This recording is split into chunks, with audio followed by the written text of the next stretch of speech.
My name is Tiziano Pramparo. I work at UCSD in the Autism Center. And I'm interested in the etiology of autism.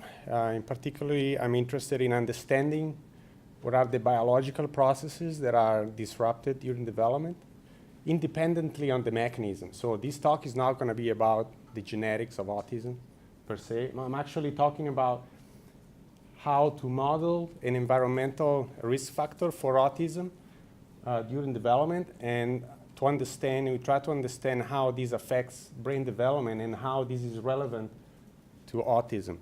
So I'm going to talk about maternal immune activation, abbreviated as MIA. So you'll hear a lot of MIA stuff in my talk. Why MIA is relevant to autism? Well, there are quite a few epidemiological studies showing association between prenatal infections and increased risk for autism. And typically they are in the first and second trimester. Maternal immune activation can be induced in animal models, usually at mid-gestation. And the common strategy is to inject intraperitoneally different agents. And this treatment will induce an activation of the maternal immune system. And this activation, the immune response that is occurring is going to pass through, It's going to pass through the placental compartment and the fetal compartment, and it will create changes in the fetus, especially in the brain. Popular strategies agents are the use of poly-IC, mimicking a viral infection, and there is an activation of a toll-like receptor 3 pathway. Or LPS, it mimics a bacterial infection and it activates the toll-like receptor 4 pathway. And we can monitor this MIA response in the mother and in the fetus by testing the levels of cytokines. In this case, for instance, IL-6, and here you have a spiking after poly-IC, you have a spiking of IL-6 expression in the spleen, in the placenta, and the fetal brain. So MIA is typically known for inducing behavioral deficits that resemble core deficits of autism. This is historically true, but I really want to point out that that's not the only phenotype or abnormalities that MIA is actually useful for. So here I created a list of all the abnormalities that are relevant to brain development and that are also found in autism. So it's not all just about behavioral deficit. I'm going to give you a couple of examples of the main ones, or at least the one that I like. So, so as I just said, MIA is mainly used to study behavioral abnormalities, and these are a few examples. I can just skip through that. MIA also induces overproduction of neurons and increased cortical thickness. You can appreciate in this bar chart here, there is a significant increase in cortical thickness at mid-gestation. And at the bottom, there is a cell counts across the different layers. And you can see that specifically in layer 2 and 3, which has been linked to autism neuropathology, we have a huge increase in neurons. And also abnormalities in neural counts have been well described in autism. One of the phenotypes that I really like is a complex phenotype of the cortex, is the presence of cortical patches. A beautiful study by Gloria Choi recently showed that if you inject mice during mid-gestation with poly-IC, you obtain this cortical patch, which is very reproducible. About 90% of the times you get this cortical patch, and you get one patch. So to me, that is very interesting neuropathology. Another aspect that I really like is the fact that you do not only obtain the cortical patch, but you obtain heterogeneity of cortical patches. And here you have a few examples of how these patches can look like. And also cortical patches have been found in autism brain tissue. Lastly, MIA can induce cerebellar defects, specifically the loss of Purkinje cells in the cerebellum, in this panel here. And the loss of Purkinje cells is a well-established phenotype in autism. So we became interested in this topic, and specifically, I wanted to understand how MIA can actually alter brain development, and what are the processes that during development are disrupted, and how these processes are related to the pathophysiology of autism.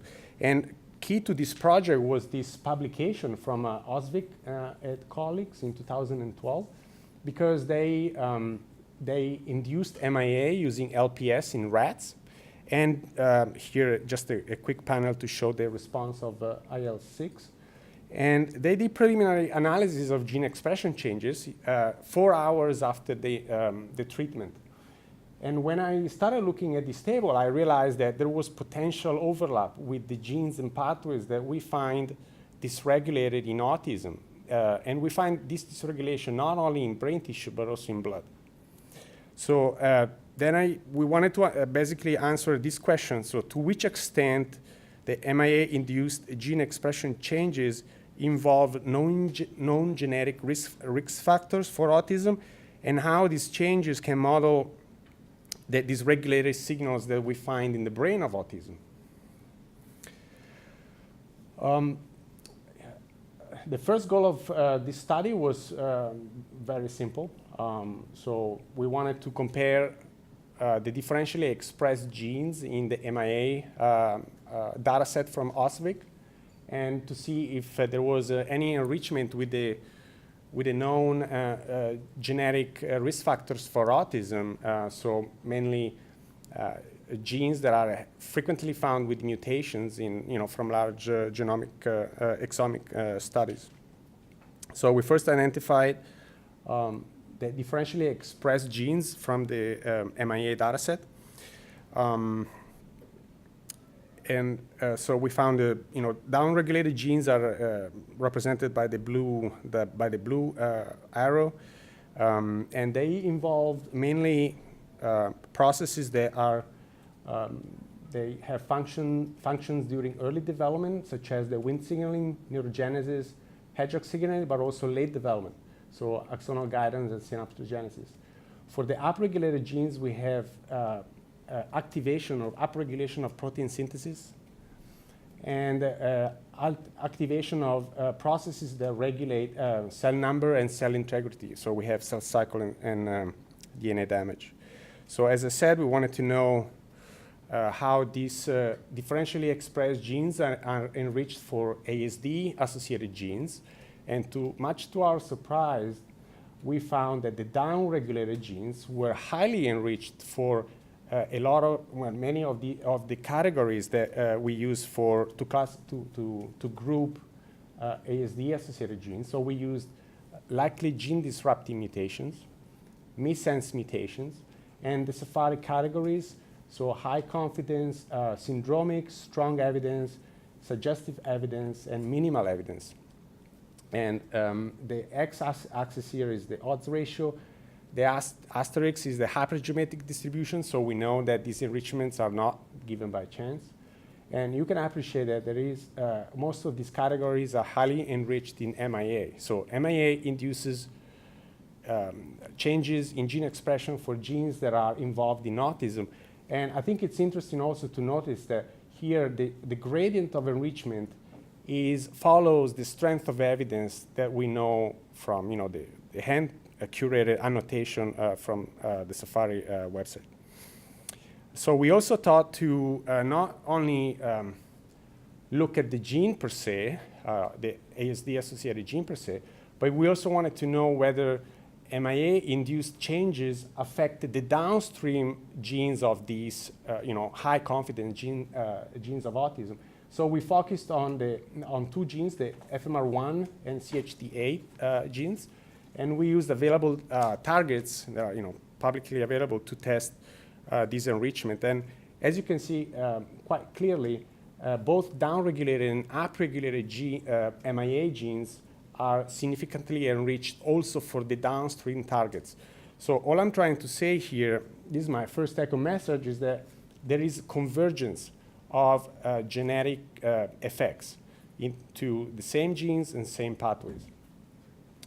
And to me, this is very important because also suggests a possible interplay between genetic and non-genetic effects. And in this meeting, we have been hearing a lot about how do we identify the pathways that are commonly shared among neurodevelopmental disorders.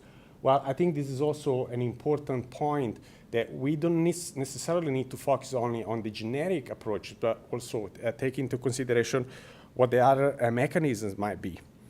And perhaps you might not be aware of this very nice study by Labelle, where they used a P10 heterozygous mouse background and studied brain weight, and they quantified 8% of increased brain size in the, let's say, in the normal P10 heterozygous mouse.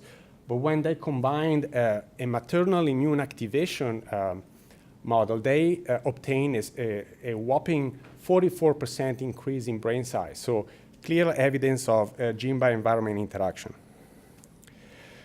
The second goal of our study was to compare directly MIA transcriptome with ASD transcriptome. And we did by leveraging two available data sets of postmortem ASD tissue. One is from here, Vonnegut, and the other one is from Gupta. Both samples contain 162 data points. 86 are unique across the two data sets. So 86, there are 86 individuals unique, and then there are different areas, cortical areas. Since we were looking for replicable signals, we needed to process the data in a way that we could compare the results between the two data sets. So we used a consensus WGCNA analysis, and we worked with about 8,000 genes. And we used the linear mixed model effects and Bayesian statistics to identify replicable effects. And this is just part of the data. So I think one of the most salient findings that I would like to show you is the overlap in differentially expressed genes between MIA and the two ASD data sets. So in purple, or dark purple here, you have 135 genes that are significantly overlap, and here instead 204. And so these overlaps are above chance. And we wanted to know what are the functions of these common genes, and it turns out they are involved in translation initiation for both data sets. We went one step up in the type of analysis. So we wanted to not only analyze genes as single entities, we wanted to use network approaches. And the summary here is we used a co-expression network approach. So genes are clustered based on their co-expression pattern, and they create modules.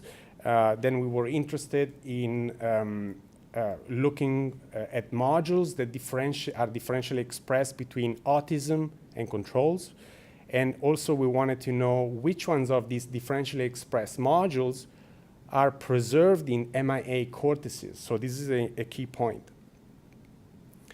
In these results that I'm showing you here, we have at the top, we have the Vonnegut, and these are two different metrics for preservation. At the bottom, we have Gupta. Each dot is a module.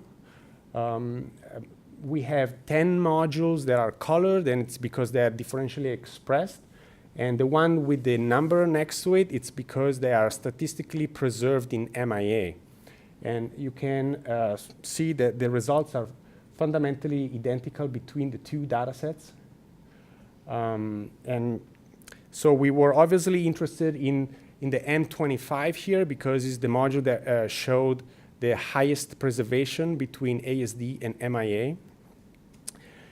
And when we did the gene ontology analysis, we obtained again a signal for translation. So the genes that are within these modules are functioning as, they regulate translation functions as we have seen in the gene level analysis. So the second take-home message is there is a common theme from this gene expression investigation, which is the presence of upregulated translation. And this common disruption suggests that either early environmental or genetic insults may lead to overlapping downstream effects via the dysregulation of translation pathways. So developmentally, translation is regulated by a very important canonical pathway, which is summarized here as TSC mTOR EIF4E. This pathway mainly regulates neurogenesis and contribute to synaptic and behavioral phenotypes associated with ASD. So we were very interested in understanding more about this pathway, and in particular, we were interested in knowing how MIA, or so the genes that we found is regulated in MIA, or the upregulation of M25 affected this pathway. So the short of it is we created the minimal canonical pathway encompassing the key genes of this pathway. These are about 80 genes. And I would like you to focus on three colors. Blue and red are genes that are differentially expressed. So blue is down, red is up, particularly differentially expressed in MIA for the majority. And then the green are targets of the upregulated M25. So even if I don't give you any statistics, you can see that there is a high enrichment for MIA-related genes and M25 genes in this canonical pathway. So the prediction is this pathway is altered by alteration due to either MIA or genetic insults that we can presume are happening in ASD. So where do we go from here? Well, we try to replicate the data. So that's what we did. So what we thought of doing was to focus on 6 critical genes of this pathway. So TSC1, TSC2, mTOR, the initiation factor 4E, and the 2 binding proteins that are necessary for its activity. And we decided to do a validation and thought of making it a little bit more fun. So we did a cross-species validation. Since this data was a gene expression data from rats, we decided to do a validation using mouse. And I collaborated with Dr. Palmer at Stanford and asked if they could induce MIA in mouse about a mid-gestation and collect cortices, actually E12.5, and collect cortices 2 hours later. And what we wanted to do is to quantify the expression levels of these six genes. And to my surprise, we were able fundamentally to reproduce almost 6 differential expression for TSC1 here, which is downregulated, as well as TSC2, mTOR, the binding protein 2 of the initiation factor 4E. This binding protein 1 was also downregulated. In the rat was not, the red here is actually ASD brain tissue. So it was not downregulated in the rat cortices, but that's probably due also to the high threshold multiple correction that we adopted. And we found upregulation in the mouse treated with LPS for the initiation factor 4E. So my last take-home message is genes involved in the regulation of cap-dependent translation may be key in driving the behavioral and neuropathological phenotypes involved in ASD. And I like to think that EIF4E activity could be an important target for future studies. So what I'm planning to do next is to basically do a rescue experiment. Do again MIA treatment, and perhaps try to block the activity of this gene. This is possible due to there is a compound that specifically inactivates the activity of the two kinases that phosphorylate the protein. And my expectation is that by doing so, I might be able to ameliorate and or recover the behavioral cortical cellular phenotypes of the MIA system. I'd like to acknowledge my collaborators, Michael Lombardo, Eric Cochane, and the Palmer lab. And I'll be happy to take any question.